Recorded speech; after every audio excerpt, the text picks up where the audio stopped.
Buenas noches, gente de la Nación Libre, ¿cómo están? Hoy estamos aquí nuevamente con un señor que todos ustedes conocen y que es como un hermano para mí, el señor Tanque Sebastián. ¿Cómo está, Tanque? Un placer estar aquí, estoy muy bien. ¿Qué mensaje tiene para la Nación Libre un día como hoy? Bueno, les deseo que tengan una vida feliz. ¿Por qué no? Yo siento a veces la felicidad, viste, es como que he encontrado esto, algunos narcisismos como que la defenestran. ¿La Como dicen, felicidad? sí, ¿En qué sentido la como que dicen, defenestran? no es tan importante la felicidad, qué sé yo, ¿no? O lo que sea. Y yo creo que es una herramienta secreta como para estar más cerca de la felicidad. Es como que... ¿Cuál no es una herramienta secreta? ¿Defenestrarlo? Exactamente. ¿Ah, sí? Claro, es ¿Por como qué? desestimás la felicidad para tratar de estar más cerca de ella. ¿Por qué? ¿Y de qué forma defenestrándola estarías más cerca? Para mí es así, es como, si yo la idealizo, la pongo como un objetivo, la voy a perseguir y siento que no la tengo. Pero en el momento en que yo digo, esto no vale, como el cuento del zorro y las uvas. ¿Cómo es el cuento del zorro y las El uvas? cuento del zorro y las uvas es, una zorra es en realidad. Ve unas uvas y está tratando de alcanzarlas, pegando saltos, ¿no? Y mira hacia alrededor porque ve que no llega y ve que un conejo le estaba mirando. Y el conejo le dice, ¿estás tratando de alcanzar las uvas? Y la zorra dice, no, están verdes. Sí. Bueno, Ok. entonces es como la felicidad, ¿no? Y en realidad estás queriéndola, ¿no? Pero el narcisismo como no se termina de hacer cargo de que la desea. Entonces, Claro, a lo mejor no te acercás más a la felicidad, pero sí esquivás la frustración de quedar como que le intentás alcanzar y no podés. Digamos, claro, como le claro. pasaba a la zorra. Ujú. Eso es para todas Pero las zorras. claro, y en ese punto tratar de evitar la frustración es un intento de estar más feliz. A mí lo que me pasa con el tema de la felicidad es que no sé qué es. Digamos, o sea, es muy difícil de definir, o sea, Bueno, qué sí, es la sí. felicidad, ¿no? Viste que es un instante feliz o es un estado más continuo que incluye la tristeza y el dolor porque uno está como en un camino que Claro. es acorde a una intención o un deseo más general, no sé, viste, creo que es un tema para otro PIR, me parece, porque ya arrancamos Ya sí, arrancamos filosofando de filosofando, una. bien. Ujú. Igual tenemos Unos gansos son unos esos. gansos. Tenemos unas preguntas increíbles en este PIR 37, creo que es el número en el que estamos, y que para mí, o sea, en un sentido no está tan lejos del tema que empezamos a tocar de la felicidad de la primera pregunta Qué bárbaro. que yo voy a responder. Bien. PIR 37. Así que si querés, Dale, disparamos la primera. dispárala. Bien. Primera pregunta para este PIR es de Lucas León Art. Lucas Lyon. Lucas León. El artista Lucas Lyon, Lyon. gran artista. ¿No preguntó ya Lucas Lyon? Chileno. Porque Sí, yo me acuerdo claro. de Lyon. Yo lo conocí a Lucas Lyon. Vos lo conociste a Lucas Lyon. Lucas Lyon, que ya había hecho alguna pregunta para varios PR. Yo diría, por lo menos dos, yo creo que respondimos sus preguntas. Mirá. Y una vuelta me escribe que estaba en Buenos Aires haciendo una pasantía de arte y qué sé yo. Y dije, Lucas Lyon, porque viste, tiene un apellido muy Sí, llama la llamativo, había hecho buenas preguntas, por eso las elegimos para el PR.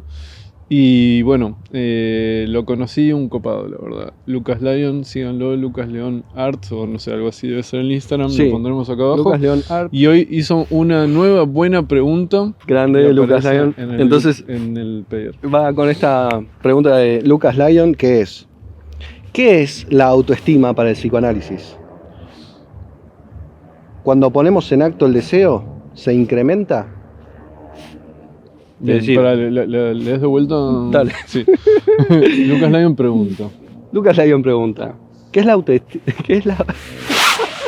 ¿Qué es la autoestima para el Para, psicoanálisis? yo quiero hacer un paréntesis. No estamos drogados, estamos Viste que siempre nos 100%. dicen que estamos... Solo porque nos reímos no significa que estamos drogados. Claro, La ¿no? gente se puede reír sin estar drogado. Ujú. Estamos tomando agüita. Vos comiste con tus padres, Sí, yo me comí un somos- guiso de lentejas. Hombres de familia. Sí, basta de pensar mal de nosotros. Bien. ¿Qué es la autoestima para el psicoanálisis? Dice Lucas Lyon. Cuando ponemos en acto el deseo, ¿se incrementa? Está buenísima la pregunta. O sea, la pregunta es, entonces, ¿Qué es la autoestima para el psicoanálisis? Que ya es una pregunta muy interesante porque la verdad que no, la palabra autoestima, no sé si diría que es una mala palabra en psicoanálisis, pero medio que sí. O sea, si vos le hablás a un psicoanalista de autoestima, viste, o en la facu capaz te miran como diciendo, eso es red de autoayuda o de cosas así como que no tienen el nivel del psicoanálisis, ¿no? Entonces, que yo sepa, Freud nunca habló de autoestima, Lacan que yo conozca nunca habló de autoestima, y el único psicoanalista que yo he leído que habla de autoestima, que yo leí, debe haber otros que hablan, es Otto Kernberg, que además estuve haciendo muchos videos de él hablando sobre trastorno de la personalidad fronteriza, narcisista. La verdad que tiene una teorización muy copada de ese tema, y justamente hablando del narcisismo, a mí me quedó pendiente hacer un video donde él habla de el narcisismo patológico, que sería como el trastorno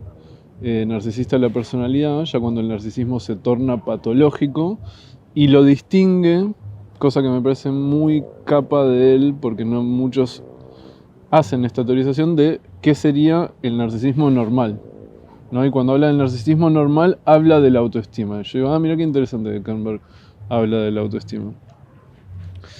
Y después tiene una segunda parte de la pregunta, Lucas Lyon, que es... Cuando realizamos el deseo, cuando ponemos en acto el deseo, ¿Se incrementa la autoestima? Me parece una muy buena esa segunda pregunta, ¿viste? Y vamos a ver que Kernberg dice algo al respecto y después lo podemos pensar nosotros desde nuestra experiencia y desde otros autores, aunque no lo digan explícitamente, de qué es lo que su teoría implicaría, digamos, ¿no?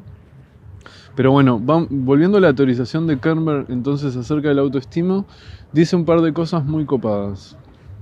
Lo primero que va a decir es que la autoestima, digamos, se consideraría desde un punto de vista como la libidinización, o sea, la catectización, o sea, la carga libidinal del sí mismo, ¿no? Como que el sí mismo se lo carga de energía libidinal, que es como la energía amorosa del psiquismo, vamos a decir, ¿no? Pero hace un paréntesis Kernberg y lo que va a decir es que el sí mismo en realidad es una estructura compleja, o sea, no es una estructura simple.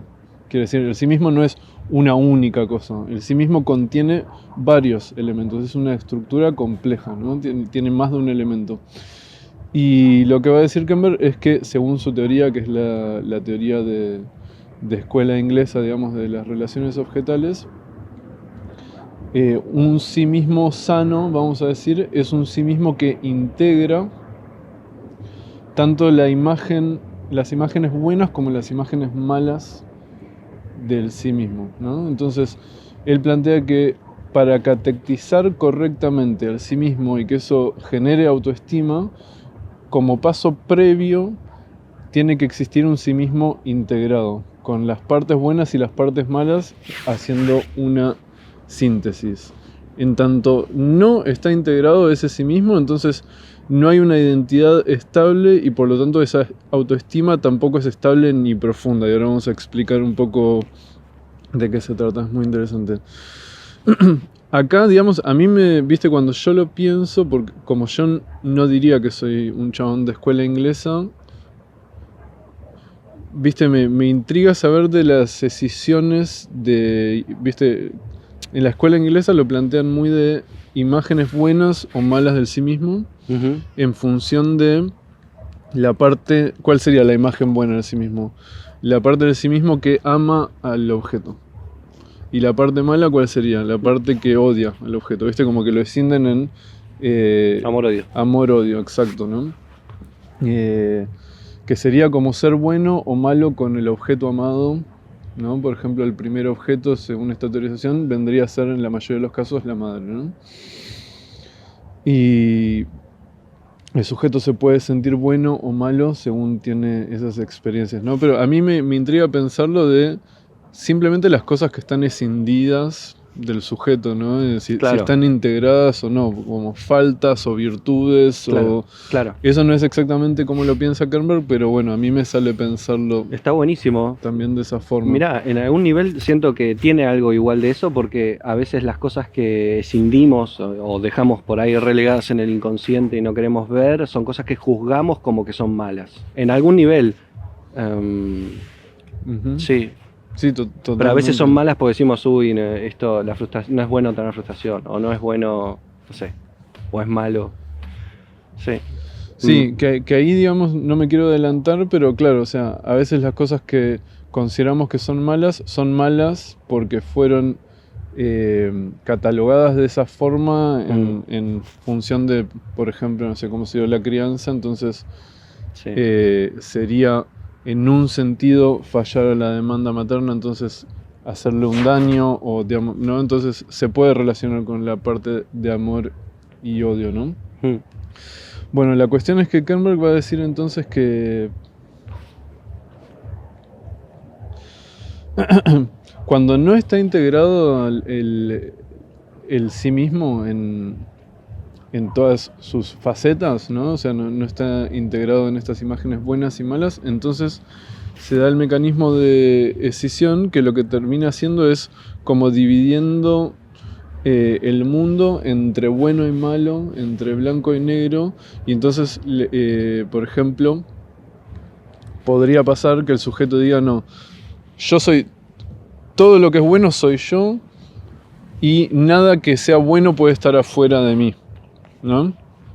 Pero en un momento se reconoce una falta a sí mismo, y como no lo puede integrar, no puede integrar al sí mismo con esa falta, entonces se da vuelta el pensamiento dicotómico y de repente el yo es todo lo malo y afuera es todo lo bueno.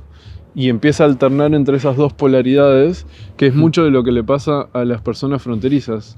Las personas fronterizas tienen como esta inestabilidad emocional extrema, que mucha gente que no sabe de psicología dice son bipolares, ¿no? Porque son, en el pensamiento popular, bipolaridad es, claro, oscilación del estado de ánimo, pero la bipolaridad es otra cosa, tiene una transición mucho más lenta y llega a otros puntos, digamos, de la oscilación de los estados de ánimo.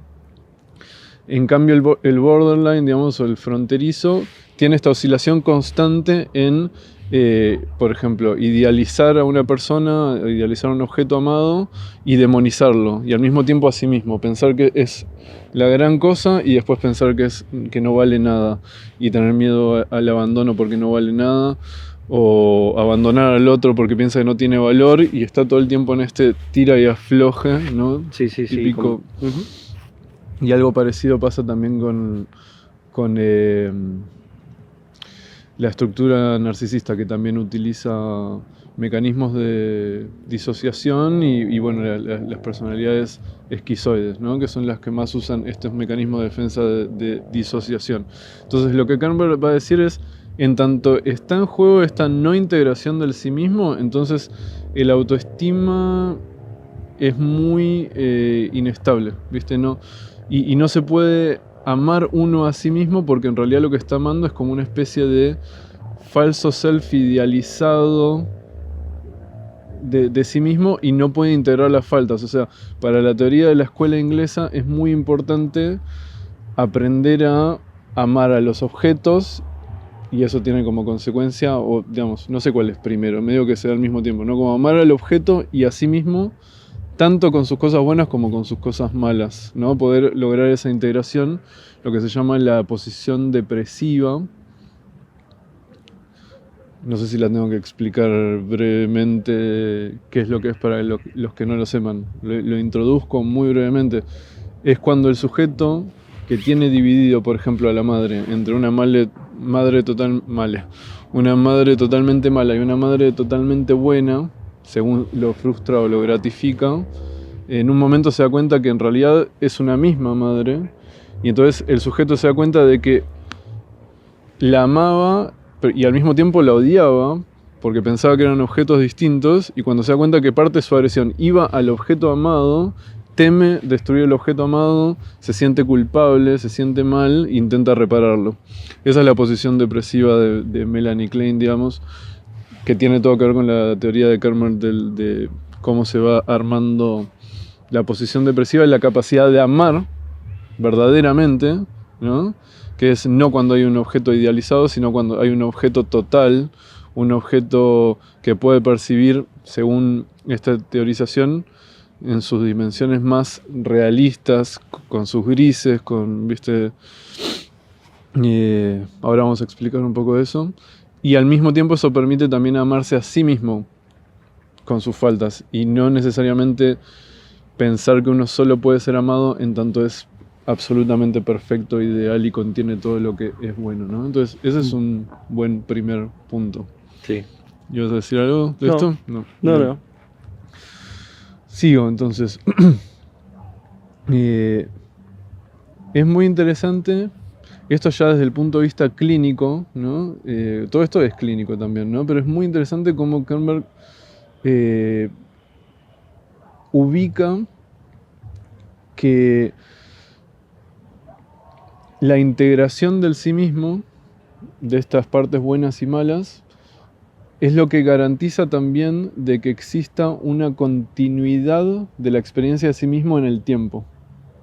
O sea, uno tiene un sí mismo más estable y constante que atraviesa, digamos, longitudinalmente el tiempo, ¿no? Como la historia propia, con sus oscilaciones, en vez de, por ejemplo, un yo idealizado que después pasa a uno demonizado y no están integrados entre sí. Entonces hay como un salto en la continuidad de la experiencia, y eso se da mucho en las personas donde está acentuado la no integración, el mecanismo de disociación, donde hay, por ejemplo, partes de su historia que se le pierden por momentos. Realmente se le pierden, como saltos en el tiempo que no saben explicar.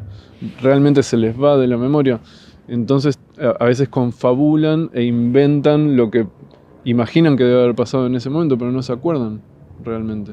Uh-huh. Entonces es esencial para que haya una continuidad en la experiencia del sí mismo, que exista esta integración. Y esto da continuidad no solo en el aspecto longitudinal a lo largo de la historia, sino en todas las áreas de la vida, porque capaz uno es, digamos, puede tener una versión de sí mismo con su pareja, otro con sus amigos, otro en su profesión, otro no sé qué. Y digamos, en tanto hay integración y no predomina la escisión, hay un sí mismo más estable, ¿no? que continúa. Entonces, va a decir esto, ¿no? O sea, lo que decíamos, que las consecuencias de la no integración del sí mismo es estos estados contradictorios del sí mismo que oscilan, alternan. También algo que descubre, y que voy a hacer un video dentro de poco, Kernberg, no sé si lo descubre, digamos, pero lo describe muy bien, es que al no estar integrado el sí mismo, también se produce como un continuo sentimiento como de irrealidad, de extrañeza, de vacío, de falta de sentido, por momentos perturbaciones de la experiencia de sí mismo. ¿No? Así es como por lo menos él explica fenómenos como la despersonalización o la desrealización. Son momentos donde, claro, o sea, los diferentes aspectos de la realidad y del sí mismo están tan disociados que se pierde un sentimiento de unidad y por lo tanto cierto sentido. Y luego un punto que me parece re clave es que también, como dijimos, el mecanismo de la disociación influye también en cómo percibimos a los demás, ¿no? Entonces uno tiene representaciones internas de cómo son los objetos, cómo son las personas, y si lo que predomina es el mecanismo de decisión, entonces terminamos como, por ejemplo, viendo una persona como o totalmente buena o totalmente mala, y quizás oscila entre eso, y eso hace que uno no llegue a captar como la sutileza y la profundidad de lo que esa persona es, en realidad, porque por momentos la tiene idealizada y deja de ver toda una dimensión de esa persona, o quizás la tiene demonizada y deja de ver otra dimensión de esa persona y nunca llega a captar las sutilezas lo cual también hace que las personas en las cuales predomina el mecanismo de la decisión tengan bastante falta de empatía y no logren ver más allá de una esquematización como muy burda de los sentimientos y la experiencia subjetiva de las demás personas. Por eso también pueden hacer daño sin sentirse culpables, porque piensan que a lo que están haciendo daño en ese momento es algo que es totalmente malo, es un monstruo. No hace falta tener cuidado con eso. O sea, la sensación de culpa, la sensación de querer cuidar y reparar, eso se da solo con la integración y con la posición depresiva que explicamos antes. Claro. De culpa, digamos, propia, como, claro. Como algo de responsabilidad también me llega. Exacto, sí. ¿Ibas a decirlo? Iba a decir algo. Te iba a decir esto, que lo que me resonaba era con esto de dividir las cosas de una forma tan extremista como lo bueno y lo malo, ¿no? Como si la vida fuera así dividida, ¿no? O las personas fueran así, como esta es buena, esta es mala. Y a veces me encuentro trabajando con personas que dicen, sí, estoy mal, por ejemplo, y a veces pido aclaración justo ahí y digo, che, mal es una categoría tan general y tan poco de sutil, como decías, de las sutilezas, ¿no?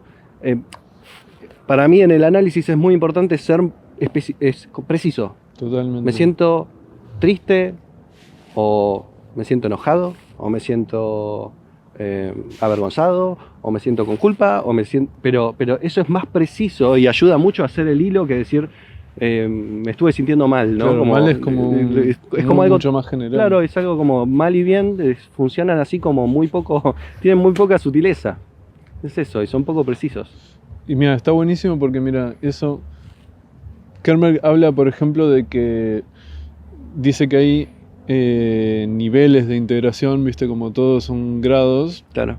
Y dice que, por ejemplo, en los grados más bajos, la autoestima termina representándose como en sensaciones de placer o displacer difusas, viste, como esto que decís, como mal, como muy general. Claro. Y capaz la persona, vos la ayudás a precisar, pero en sí, viste, como simplemente lo siente de una forma difusa que no lo puede precisar, viste. Claro. O si se siente bien, también es como de una forma poco precisa. Claro. En cambio, dice que en los niveles más altos de organización psíquica, las sensaciones de placer y displacer o de bienestar y malestar están un poco más atenuadas y aparecen componentes cognitivos como de autocríticas más precisas, claro, o de valoraciones más precisas. Claro. Según, claro. Y él considera que esa integración, uno va evolucionando y integrando cada vez más, digamos, ahí.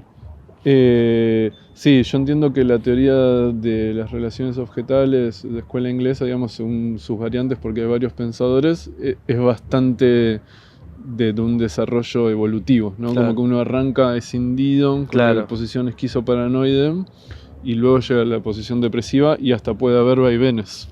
Claro, claro, lógico. Según la historia o según un momento de trauma, por ejemplo, claro, uno puede reaccionar de forma así, más esquizoide, regrediendo la etapa esquizoparanoide. Claro. Genial. Voy a ir ahora. Todo esto fue un preámbulo que igual tiene que ver con el tema de la autoestima porque hicimos bastantes cosas, sí, pero es muy interesante porque Kernberg se pone a como enumerar varios factores que arman la sensación de bienestar o malestar consigo mismo. ¿Viste? Está bueno lo que dice. Se le pueden hacer un montón de críticas y, viste, no... Uh-huh. Pero la verdad que me gusta cuando un autor se la juega a ser tan preciso con algunas cosas. En psicoanálisis no es tan común. Y dice cosas muy piolas. Entonces dice, por ejemplo,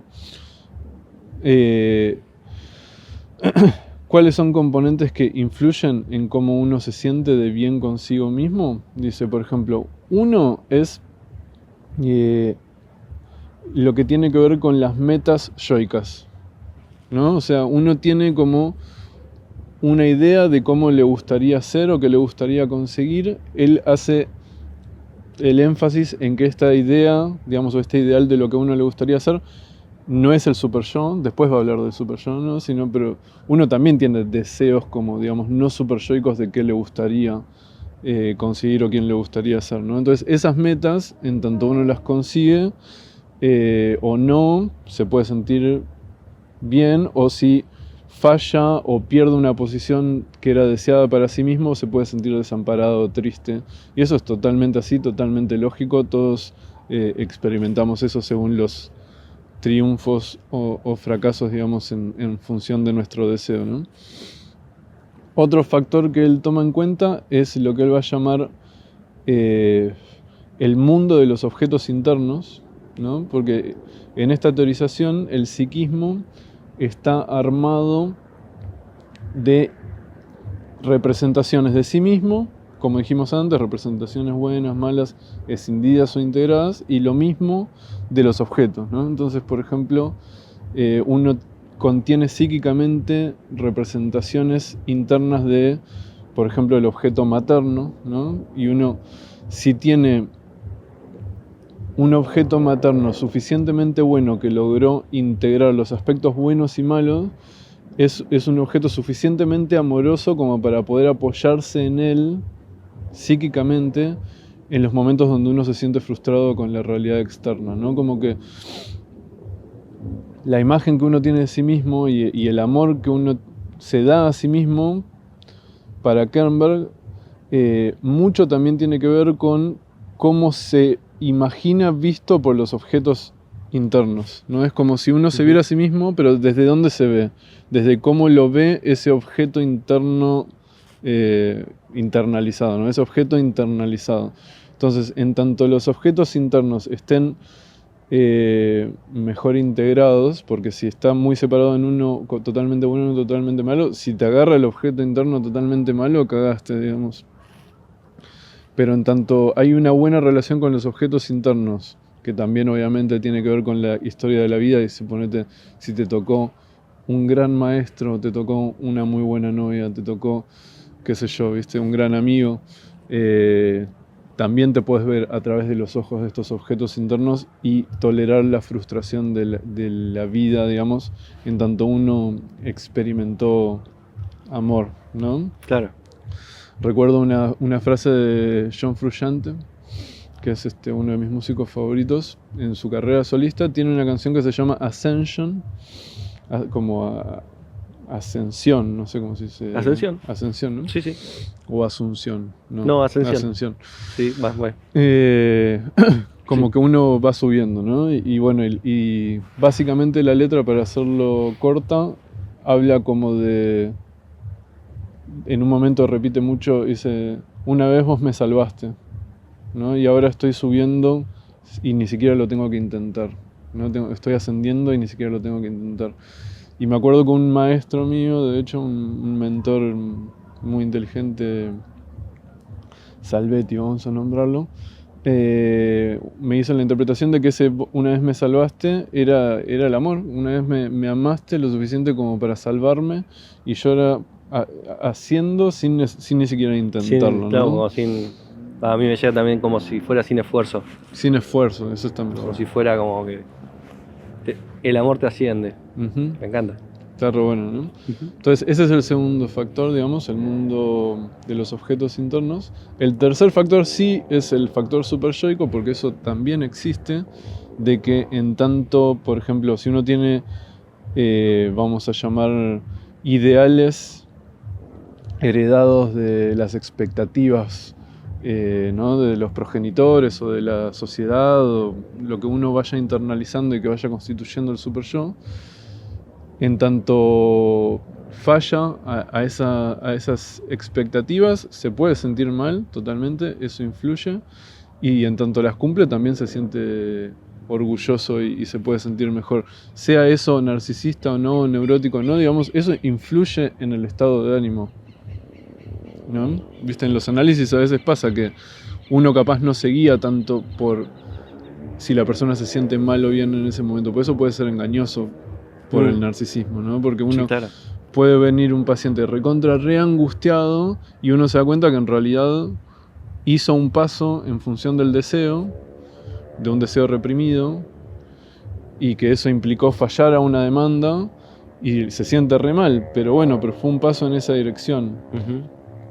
Desde el punto de vista de, no sé si el punto de vista de Kernberg, digamos, pero por lo menos como yo lo veo, en ese caso, si llegase a integrar ese deseo reprimido y bueno, ve qué hace con esa expectativa a la que falla, después sí puede llegar a sentirse bien por ese paso y duelando, digamos, lo que tiene que perder, Claro.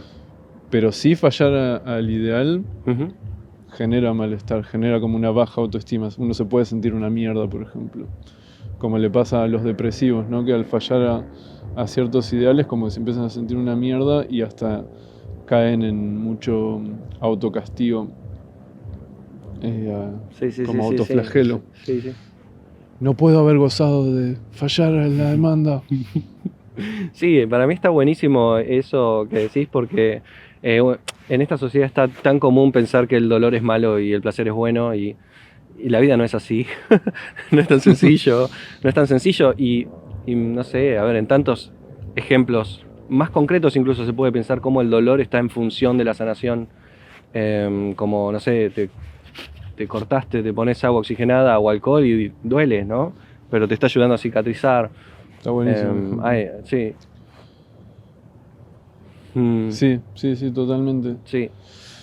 Y bueno, sigo. Sí, y pensaba sí. que con eso del narcisismo está muy en relación con lo que es la espiritualidad oriental, porque uno esperaría que el narcisismo sufra y finalmente se destruya. En un punto, ¿no? Y después se puede reconstruir algo tal vez de otras características y en otra dimensión. Pero sí. Eso es re interesante y capaz en algún momento, si alguno deja esa pregunta o la dejo yo en algún PIR, me gustaría saber cómo lo piensan con la destrucción del narcisismo, porque bueno, en psicoanálisis, narcisismo también en muchos casos es como algo negativo, digamos, ¿no? O de donde provienen las defensas, lo que hace resistencia al discurso inconsciente, Claro. etcétera, pero no sé si se llega a poder pensar algo así como alguien que no tenga narcisismo. Claro. Entonces eso está interesante. Sí. Bueno, y para concluir un poco, el cuarto factor, ¿no? Dijimos como las metas de sí mismo, como los deseos, vamos a decir, ¿no? Como si la imagen que uno tiene de sí mismo de lo que le gustaría hacer, pero que no proviene del super yo, eso lo explicamos. El segundo factor, el mundo de los objetos internos. Tercer factor, la relación con el super yo, con las exigencias, con las demandas, con estos ideales que sí provienen de las expectativas del otro. Y el cuarto factor que menciona Kernberg es la relación con el ello, vamos a decir, según como lo plantea Kernberg. En este caso toma el ello como los instintos, como la parte más instintual y hasta en un sentido lo plantea como vinculado a lo orgánico también. Esto me parece re interesante. Lo que dice es que en tanto uno logra satisfacer sus exigencias instintuales, ¿no? Como comer, coger, descansar, viste, como todo lo que desde el punto de vista de la escuela inglesa son las exigencias instintuales, de los instintos, de las pulsiones, eso también gratifica al narcisismo y uno lo puede hacer sentir con mayor autoestima, sea o no superficial o profundo o llega a una autoestima como más genuina, ¿no? Eso existe. De hecho, las personas que tienen trastorno de la personalidad narcisista, una forma que tienen de mantener todo el tiempo ese narcisismo tan idealizado y tan inflado patológicamente, una de las cosas que hacen es intentar gratificar todo el tiempo sus impulsos. Les cuesta mucho hacer renuncias, ¿no? Y esto, digamos, yo creo que apoyan gran parte de esa autoestima en la gratificación narcisista que da el poder satisfacer los instintos en la realidad, según Kernberg. ¿No? Como el ello como, o como, no sé si el yo, yo diría que es el yo, digamos, como que se enorgullece de haber podido mediar en la realidad como para satisfacer sus impulsos y no haber tenido que hacer renuncias, ¿viste? Así lo explica Kemper, por lo menos. Y un factor que añade que está muy interesante es que también le da bola a la salud. Kernberg dice que en tanto estamos saludables, eso también influye salud, digamos, en del cuerpo. Del cuerpo. Bien. Que me parece re atinado. Sí. ¿A vos no te pasa? Sí. A mí me parece súper atinado porque, por ejemplo, yo he notado en mí mismo que cuando duermo mal, ¿no? Suponete que dormí 4 horas un día, ese día estoy triste. O si estoy enfermo, también puede ser que me sienta mal conmigo mismo, que esté triste. Y ni hablar si estoy, digamos, en forma o no en forma, Claro, y claro. lo que tiene que ver con la Sí, imagen de uno mismo. Totalmente, porque yo creo que uno puede tener un mal día, pero me parece que donde se afecta mucho es en algo crónico, donde ya estás como, no sé, enfermo durante, no sé, años, ¿no? Sí, creo que afecta un montón. A mí por lo menos, o sea, cuando el nivel de energía que tengo Porque es como si orgánicamente Sí.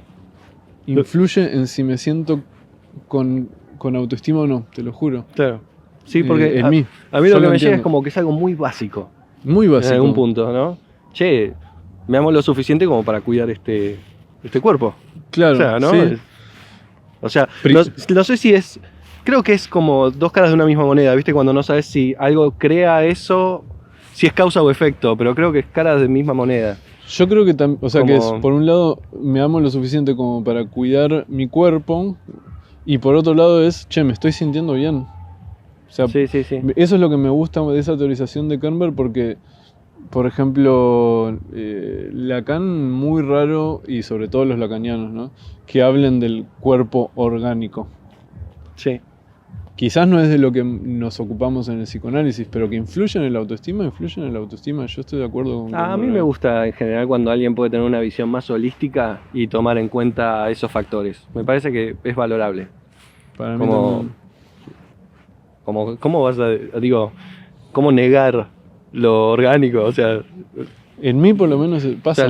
digamos, porque está lo orgánico, luego está lo otro en un punto. O sea, uno tiene esta experiencia porque tiene un cuerpo. Estoy re de acuerdo, Sí. pero hay muchos lacanianos que, digamos, niegan lo orgánico. Claro. Como si fuera solo efecto del lenguaje, ¿viste? Claro. Sí. Y no creo que sea solo No, efecto claro. del lenguaje. No, a veces sí, entiendo lo que decís. Como querer, viste, con una idea solucionar. Claro, esa teoría explique todo, Sí, toda la existencia. todo. Y no. Buenísimo. Así que bueno, esa es básicamente como la idea de Kernberg de la autoestima. Y digamos, ya pasamos por ahí, ¿no? De la pregunta de Lyon. Pero también esto que dice de si uno pone en acto el deseo, eso aumenta el autoestima. Y vemos que sí, que digamos, lograr satisfacer ya sea algunos impulsos o lograr ciertas metas o realizar el deseo, yo creo que recontra aumenta el autoestima. Y ahora pensándolo por fuera de Kernberg, digamos, en mi experiencia y me interesa también vos lo que pensás, es poner en acto el deseo, suponete el deseo inconsciente, para mí recontra aumenta la autoestima, pero paradójicamente también puede pasar por momentos donde no, donde uno al salirse del camino pautado o desarmar las estructuras que tenía armadas de quién era uno, de cómo era la realidad, de cuál era el camino que iba a ser, por momentos, las garantías que pensaba que tenía en ese camino. Claro, puede haber momentos de caída, puede haber momentos... Pero en últimas creo que después se llega a una especie de... que tampoco es un final y como que listo, felices para siempre, ¿no? Pero creo que hay como momentos de llegar a una especie de mayor paz al haber atravesado todo eso, que se caigan ciertas cosas y que se inscriba algo de la puesta en acto de un deseo más genuino. Creo que a la misma vez a uno lo acerca a la fragilidad de la vida, pero también lo hace estar más estable, creo, en su confianza. Está buenísimo. En sí mismo. Sí, para mí sí. Y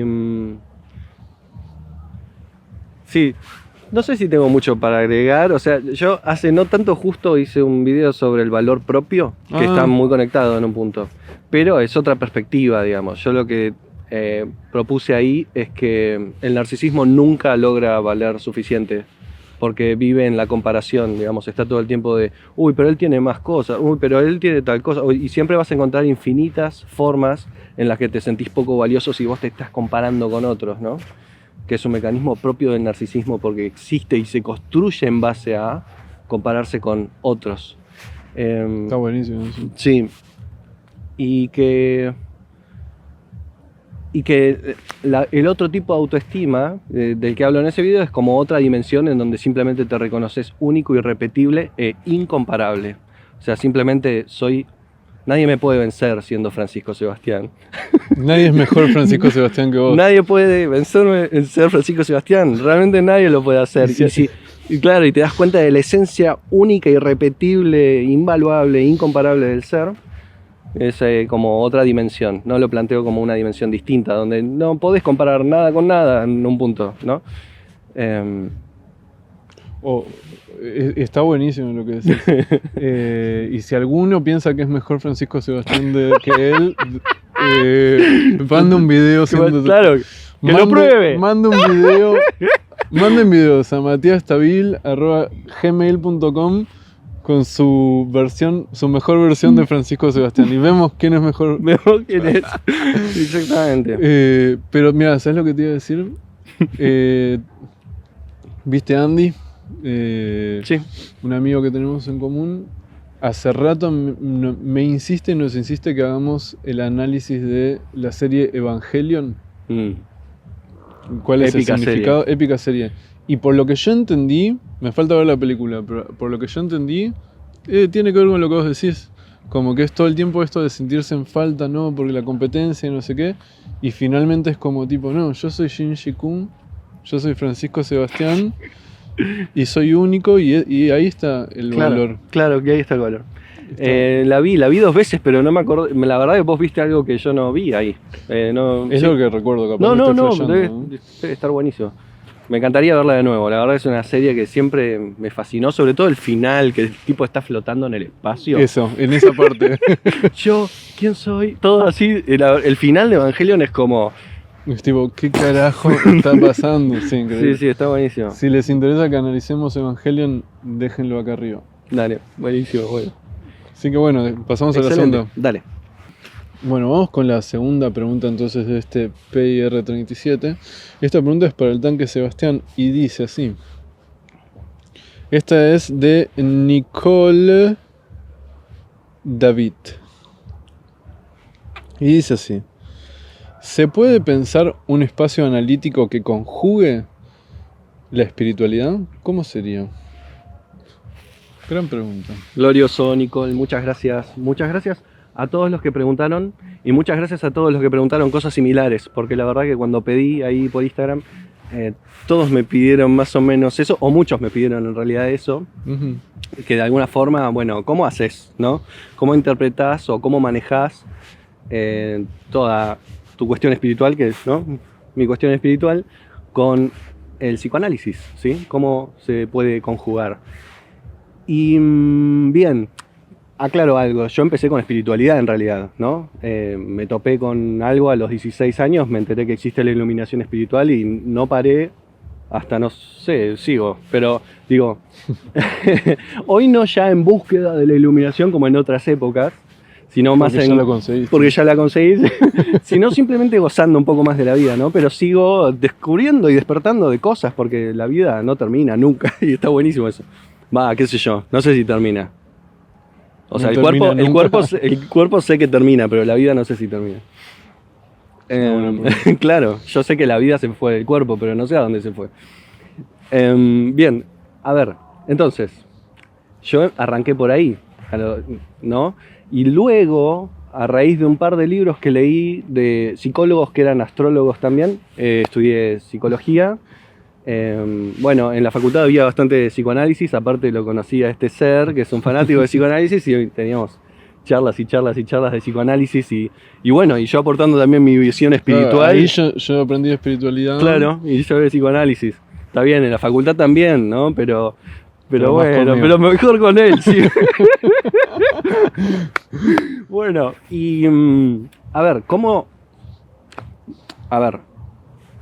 lo empecé a integrar? Porque fue un proceso, digamos, uno arranca a atender, ¿no? Aparte vos salís de la facultad y esto es algo muy interesante, ¿no? No viste una persona en 5 años de estudiar teoría, eso es una locura para mí.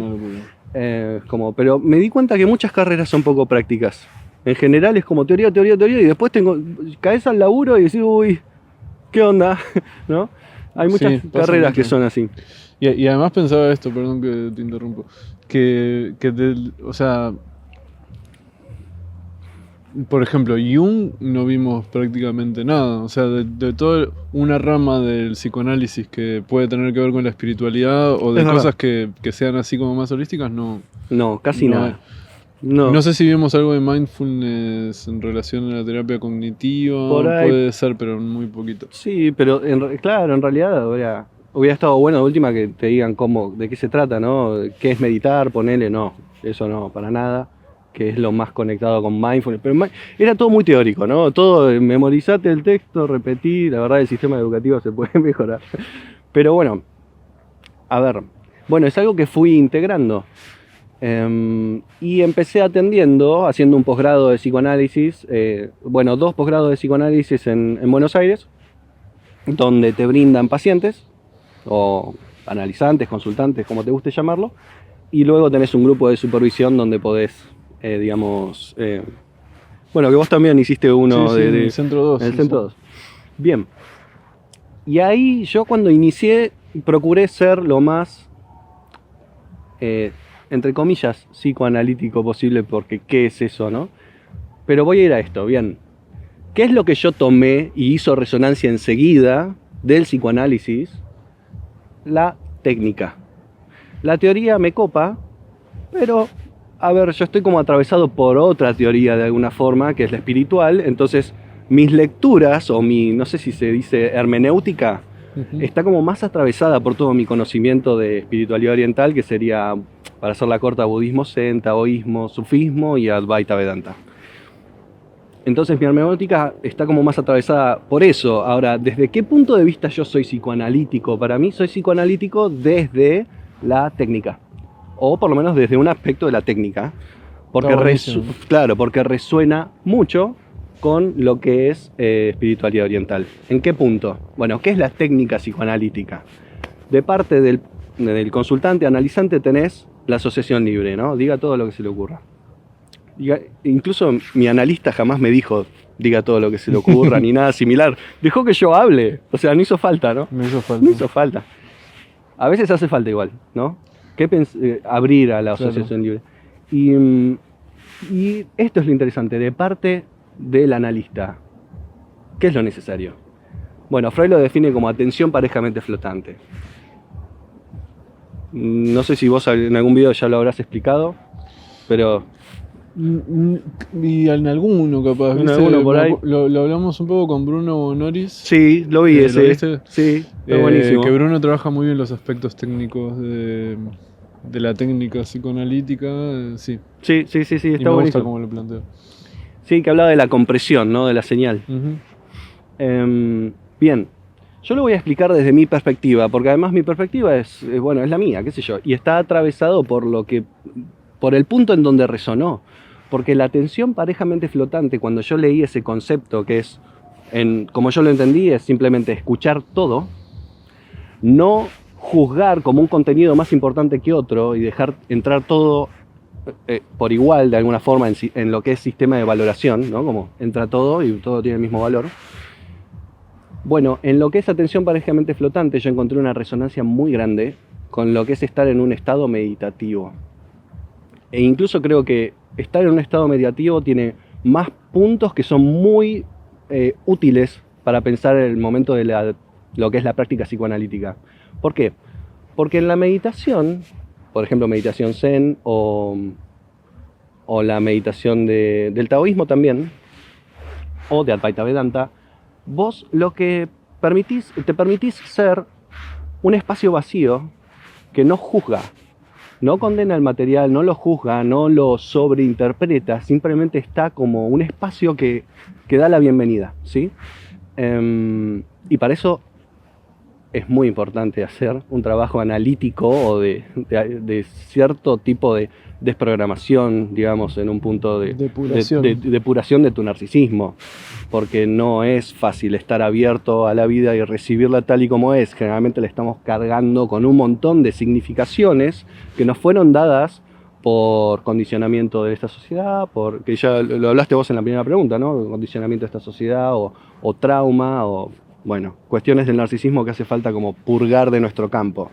Entonces, en un punto puedo hacerlo también porque atravesé todo ese proceso, digamos, es fundamental. Y eso es otra gran crítica que yo tengo para la facultad.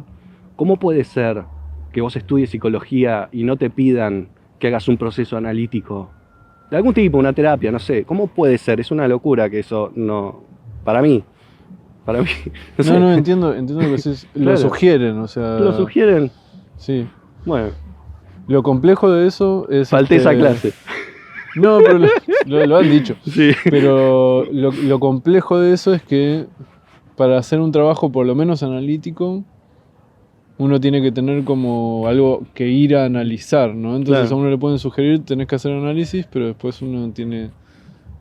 O sea, cuando uno llega a análisis en general es porque le pasa algo, tiene alguna urgencia. Es complejo, Sí, sí. pero estoy completamente de acuerdo con vos. Sí, es de verdad de que uno no, ni en pedo puede ser analista, al contrario de lo que dicen otros, que respeto su opinión, pero yo pienso distinto, Sí. sin haber atravesado un análisis. Claro. Sí. Y para mí es como despertar del fantasma en un punto, ¿no? Y eso está muy en resonancia con lo que es la espiritualidad oriental, ponele. Yo digo fantasma, pero en realidad lo que quiero decir es el maya del hinduismo. Es decir, en la medida en la que vos estás apreciando la realidad, no te das cuenta probablemente, pero vos no estás apreciando la realidad, la estás cargando de un montón de proyecciones propias que no te das cuenta, ¿sí? Estás interpretando todo el tiempo las cosas y no pudiendo recibir las cosas tal y como son.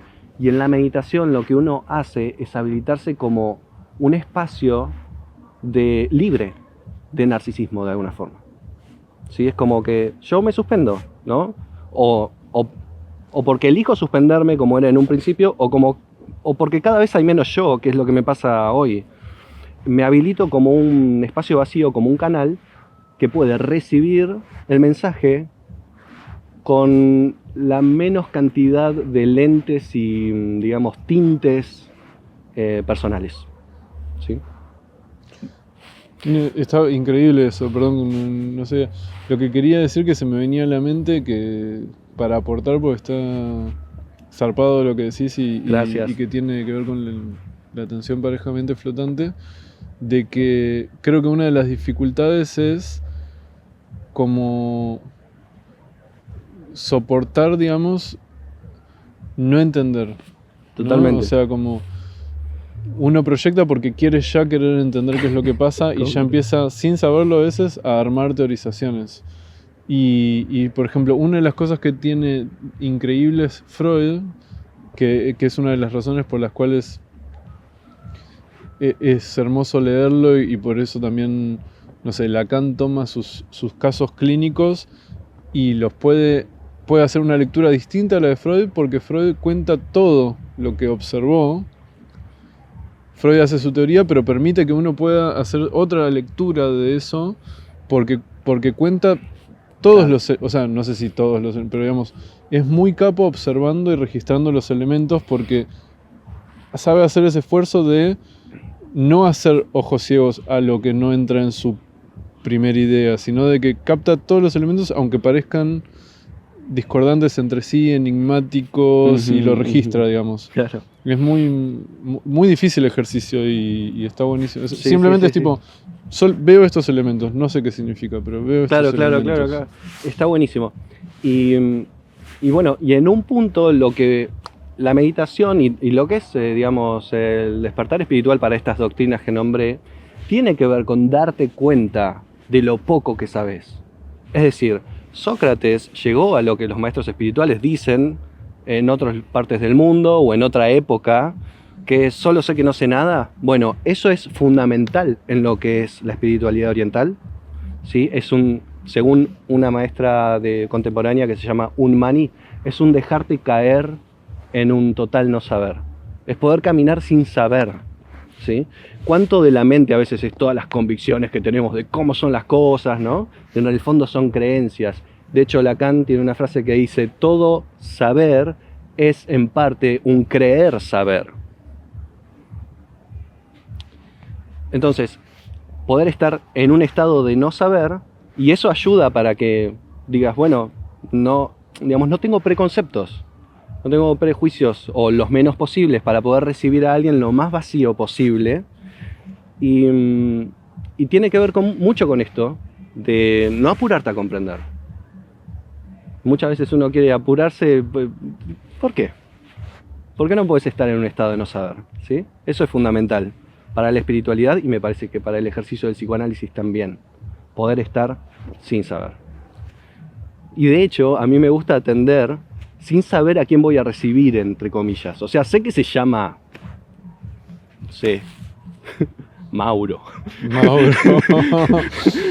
Sé que se llama, ¿sí? O sea, de pedo sé que se llama Mauro, porque yo atiendo y estoy en un vacío en donde trato no asumir que voy a recibir a la misma persona que la vez pasada. Porque quizás trae cosas distintas, porque quizás evoluciona, no tengo ni idea. Ahora, lo que trae luego, muchas veces, resuena con cosas del pasado, y ahí se puede traer algo de, ¿te acordás de la sesión pasada? Saca, y se va armando. Pero trato de estar vacío para atender a alguien. Está bueno eso.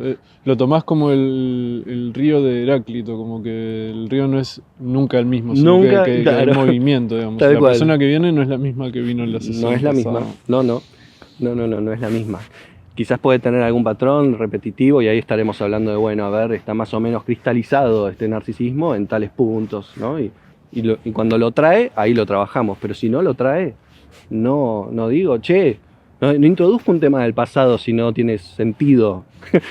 ¿No? Es como, no trato de buscar lo que ya sé que existe, es como, si no lo estoy creando, digamos, ¿no? Uno corre ese riesgo de encontrar lo que, no sé, sí, lo que está asumiendo que existe, ¿no?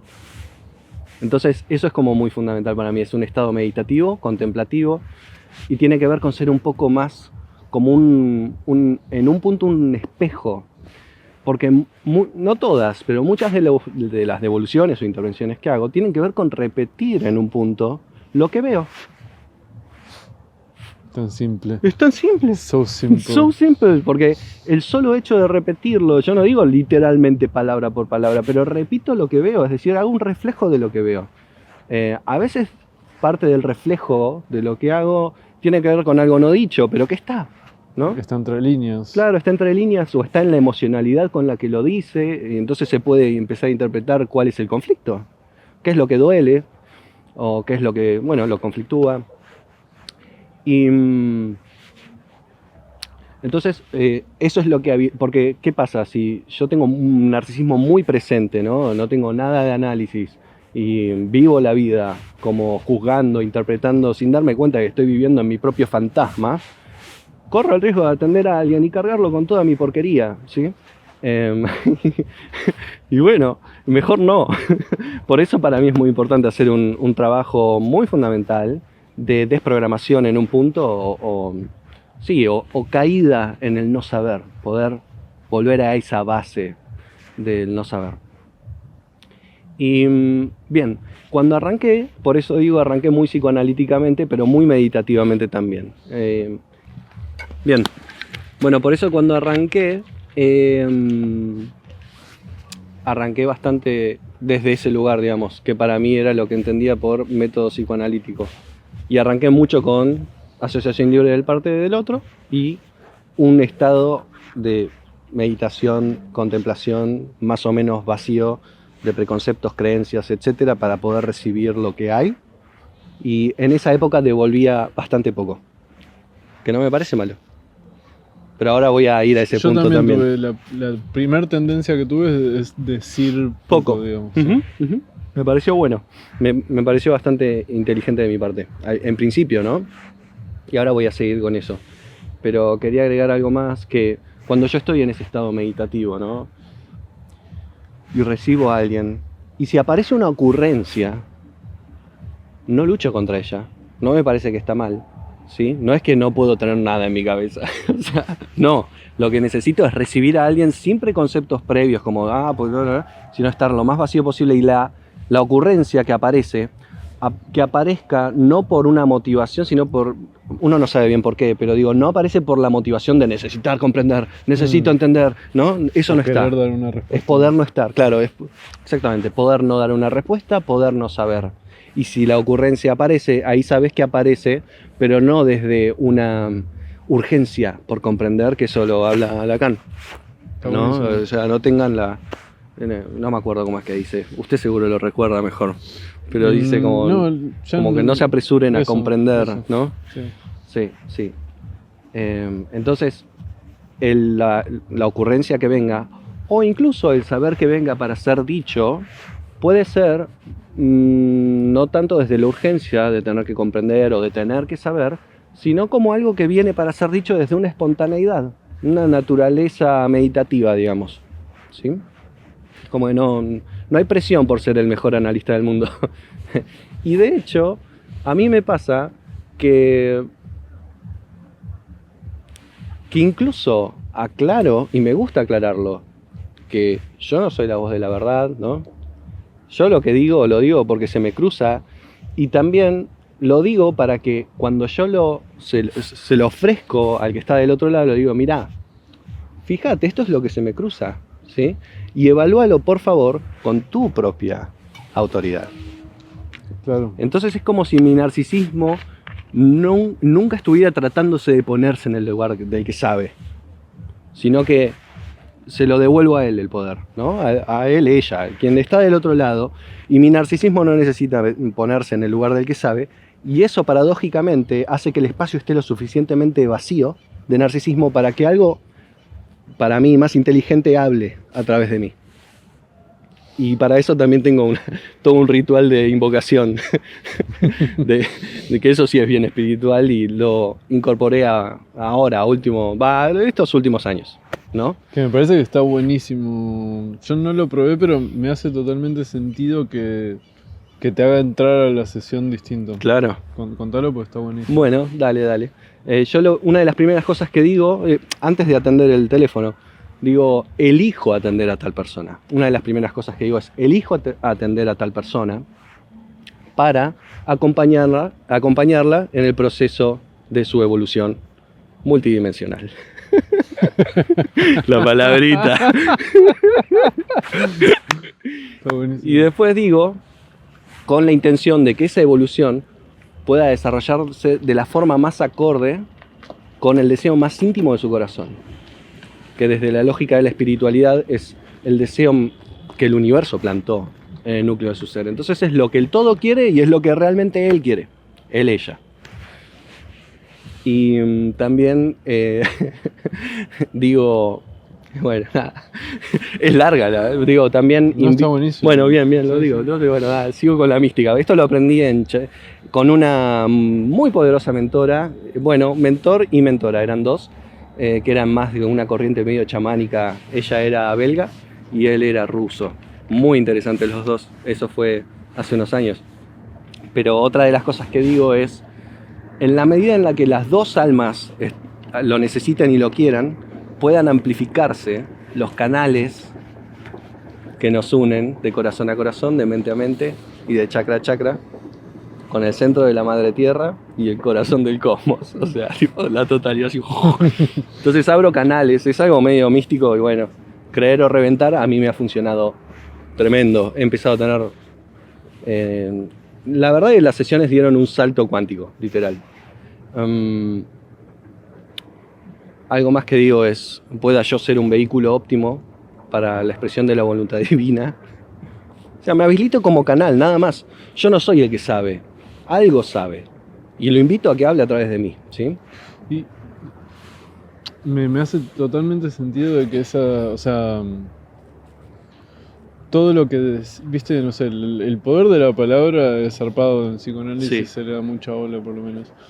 y que vos te digas esas palabras a vos mismo ya te predispone, viste, como muy alineado a tratar de escuchar eh, lo más vacíamente posible y, digamos, alojar Sí. el discurso de la verdad del otro, de tener como la humildad de, no sé, de tener paciencia, de Ujú. tener la sutileza de captar las cosas que te surgen a vos como pensamientos, sensaciones y decir, bueno, lo voy a introducir en el diálogo, ¿no? Y esa humildad de, bueno, esto es lo que se me viene, pero puede ser o no. Puede ser o no, claro. Porque además, Ujú. viste, una cosa que vos dijiste implícitamente, digamos, pero lo explicito un poco más, las intervenciones que uno tiene analíticamente no hace falta que sean súper acertadas, viste, como que uno va arrimando el bochín, o sea, va diciendo lo que lee hasta ese momento y al decir lo que lee hasta ese momento, pero no como una interpretación como pienso que está pasando esto, sino uno lo puede decir como pregunta, como o sea, yo lo que capto es como que parece que este tema, ¿no? Viene apareciendo y no me queda claro si esto o esto, ¿no? Como yo por lo menos intervengo de esa forma. Entonces, ya esa intervención, que es como una lectura más una duda, Ujú, ujú, ujú. le permite al otro Sí. pensar. Ver, pensar. Digamos, es un movimiento dialéctico, Sí. no es un diálogo. Entonces, se va desarrollando la verdad en esa. Sí, sí, en ese esa ida y movimiento, vuelta. en esa ida y Sí, vuelta. sí, sí, sí. Y Freud a veces dice que incluso a veces uno puede hacer una interpretación errónea y que eso termine llegando a una correcta medio Claro, de a un buen rebote. puerto. Claro, Sí, dice, sí, sí. casi como si por medio del error uno encontrase el camino correcto. ¿Viste? Está buenísimo. Sí, toda esa meditación previa a mí me predispone muy bien y hizo un cambio radical en las sesiones, ¿no? Y lo último que hago es entregar la intención que acabo de declarar al universo, o como te guste llamarlo, ¿sí? A algo que es más inteligente que mi narcisismo, básicamente. Satanás. Algo que es más inteligente que todo mi saber acumulado, conocimiento acumulado, y dejo que algo más sabio pueda ver. Claro, lo último que digo es, puede esta intención quedar en manos del universo para que con ella pueda revisarla, corregirla, quitarle lo que le guste, agregarle lo que desee y ejecutarlo con su obrar perfectamente equilibrado, armónico y justo. Y que así sea. Y toco el botón de atender, ¿viste? Eso es lo que los pacientes no saben, que ahora se están enterando, tus pacientes, que vos haces antes. Claro, claro. Que está buenísimo, Sí, mucho sí. mejor de lo que hago yo. Que capaz me levanto. Llega tarde el psicólogo, se pone la camisa. Uy, otra vez este. Sí. Hizo un cambio muy maravilloso eso Está buenísimo. no sé, en las sesiones que me toca llevar adelante. Así que, y eso lo aprendí, sí, de un grupo de chamanes y de otros maestros. Es como que es medio como una combinación de cosas que digamos, aprendido, escuchado y también que he inventado y creado. Es como, a ver, llevo casi 20 años de espiritualidad, ¿no? Es como que ya lo tengo muy formada la cuestión. Siempre se sigue aprendiendo igual, pero es como en todas esas cosas se fue armando esto para atender al ser. Y bueno, claro, a ver, y esto me ayudó mucho para en algún nivel empezar a entregarme más al proceso, porque siento que cuando arranqué estaba muy bueno que mi mente era, ¿no?, estado meditativo, vacío, que para mí resuena con lo que es atención parejamente flotante, pero intervenía poco y empecé a sentir, y a partir de estudiar con esta mujer que se llama Sandrine, belga, y el muchacho ruso, que eran así bastante místicos a un nivel high. A raíz de trabajar con ellos y ver un par de cositas también de otros autores como David Hawkins, empecé a ver que necesitaba probar por lo menos intervenir más, a ver qué onda, ¿no? Entonces me empecé a soltar y me di cuenta que estaba bueno, además de que el fluir lingüístico fuera de parte del analizante también pudiera ser de mi parte un fluir lingüístico en el momento de devolver. Y de David Hawkins y de otros autores que también lo investigaron, tomé también una técnica de tensión muscular para decidir si intervengo o no intervengo en el momento en el que viene la ocurrencia. Entonces, es como medir el campo. Eso es algo que se usa en memoria celular y algunas terapias alternativas, ¿sí? Si lo quieren revisar, es el doctor David Hawkins, que es un psiquiatra americano, que descubre de alguna forma que los músculos se fortalecen cuando afirmamos una verdad y se debilitan cuando decimos una mentira. Entonces yo hago una pregunta y veo si es el momento de intervenir o no, básicamente. Y bueno, me la empecé a jugar a fluir más en las devoluciones. Y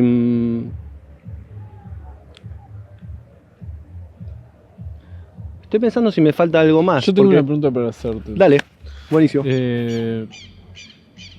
Yo también, digamos, al principio creo que nos pasa a muchos que uno no tiene que ver con esto la pregunta, pero viste, hay algunos que tienden a intervenir de más y otros a intervenir de menos, viste. Creo que es muy común intervenir de menos por todo lo que se transmite del lacanismo como un psicoanalista, como que súper, viste, como el no intervenir, el no... Sí. Que te dice una palabra, ¿no? Claro, viste, como súper mística, o el no sugestionar, viste, como que nos introducen mucho miedo, viste, a cagarla. Claro. Interviniendo, viste, como que uno quiere que todo salga del analizante y no se da cuenta que es un diálogo, viste, y sí. Cuando uno ve que funciona y aprende a generar, a mantener la neutralidad analítica y la apertura, no desde el silencio total, sino desde otro lugar. Desde otro lugar, sí. Está buenísimo. Es mucho más fácil para otra persona también dialogar con alguien que te dice algo sí. Con lo que lee te refleja algo que vos no estabas viendo y te permite seguir ampliando esa dialéctica, ese diálogo. De eso se trata, está buenísimo. Bueno, voy a la pregunta. La pregunta es, vos dijiste, como que hablaste mucho de la técnica psicoanalítica y de que claramente, digamos, cosas de la espiritualidad tienen que ver, ¿no? Tienen puntos en común. Y hablaste como de que la hermenéutica era más espiritual, o sea, y supongo que es muy amplio porque yo no sé si podría reducir la teoría analítica de ser como... Claro. Es esto, ¿viste? Pero sí. ¿En qué sentido? No sé si te animás o se te viene algo a la mente como para introducir como... Es muy difícil. Es muy difícil, ¿no? Sí, pues es como algo muy amplio. Digamos... Te entiendo porque si a mí me preguntasen, bueno, ¿y cómo es la teoría analítica? Y es tipo, uy... tipo sí. No, porque hay tantos autores que entre ellos como se interconectan con tantos conceptos y tantas situaciones que la verdad que sí, es difícil. La verdad. Creo que uno de los puntos es... No, es difícil decir, viste, algo que sea suficiente como para... Creo que se pueden nombrar como una cuestión sería poder hacer las paces entre los opuestos. Es algo muy fundamental, ¿sí? Yo veo personas que por ahí están alienadas en hay que trabajar duro, y no se dan cuenta que descansar va de la mano con poder trabajar duro. Y si vos vivís trabajando duro, terminás burnout, por ejemplo, ¿no? Entonces, hacer las paces con los opuestos sería un principio que es muy aplicable a muchas cosas, ¿no? Por ejemplo. Pero hay tantas cosas. Que eso es muy escuela inglesa también, de psicoanálisis. Me acuerdo que Abraham hablaba de que fue el mentor y psicoanalista de Melanie Klein, como de que para él notaba esto, que todos lo podemos notar y también discutir y poner en duda en algunos otros casos, pero de que el punto medio es un punto de mucha salud, ¿viste? Totalmente. No me acuerdo quién era, un filósofo, no sé si era Aristóteles pero hay algo, ¿viste? Del punto medio. Buda lo decía. Buda habla del camino del medio y tiene que ver con un equilibrio en ese nivel, como... Sí. Bien. Yo, por ejemplo, mira, respondiendo a esa pregunta que me imaginé, si me la preguntasen a mí, como, a ver, habla de cómo es la hermenéutica analítica, y tipo, depende obviamente qué rama del psicoanálisis uno separe, pero desde cómo lo pienso ahora, que es como bastante lacaniano, para mí se trata de ayudar al sujeto a inscribir algunas verdades que están como silenciadas o, digamos, no entraron en el orden simbólico del todo en su historia, y que eso le impide ciertos movimientos y causa sufrimiento, ¿viste? Y en cuanto las puede inscribir, que en general son verdades en relación al deseo y al deseo del otro también, digamos, o sea, pero creo que la cuestión del deseo es muy importante. Se acomoda el orden simbólico de uno, y cuando digo el orden simbólico de uno me refiero a qué lugar uno ocupa ¿cómo explicarlo del orden simbólico? ¿No? Pero qué lugar uno ocupa en el mundo, en sus relaciones, cómo entiende la vida, cómo entiende el otro. O sea, el orden simbólico es como uno comprende cómo está estructurada la realidad, en un sentido. Entonces es como que todo eso se acomoda y aparecen comprensiones nuevas, aparecen formas de leer las cosas nuevas. Está interesante. Claro. Bueno, a mí, así que ya que seguís por ese lado, se me ocurre también algo que forma parte de la hermenéutica de la espiritualidad oriental, es poder distinguir cuando lo que está en juego tiene que ver más con una tendencia narcisista, es decir, de lo que la espiritualidad llama el ego, ¿sí? O algunos autores llaman la mente, que igual es una palabra difícil para decirlo, pero para mí es como el ego, el narcisismo, el yo, que se defiende, que controla. Y cuando una tendencia nace más como de una espontaneidad del ser, que vibra en dicha y goce por algo, simplemente, qué ganas de ir a tal lado, y después el narcisismo dice, pero mirá, lo tenés que hacer bien, ¿eh? No, bueno, no, nunca se trató de ir hacia tal lado, chao. Es como ser más un niño, ¿no? En un punto. Agarrar esas sutilezas, digamos, de lo que puede estar mezclado de nuestras intenciones y nuestro diálogo interno, ¿no? Totalmente, sí. Y bien, y algo que más además me llegaba para decir es que en la medida en la que te habilitas para hacer un espacio más vacío, es decir, te agarrás a tu narcisismo y lo corres un rato, o ya hiciste un buen trabajo y hay poco narcisismo en tu campo, lo cual está buenísimo, y te habilitas a ser el que no sabe, y que no haya problema con ser el que no sabe y el que no es no sé, la voz del saber, ¿sí? En una sesión. Eso hace posible que te conviertas, bueno, en un vehículo de algo mejor, ¿no? Si querés podés invocar al universo como yo lo hago, pero digo, para que algo más sabio hable a través de vos, algo que está más allá del conocimiento acumulado, que lo incluye, pero que además es creativo, ¿no? No repito de manual, bla, bla, bla, sino que es algo como creativo.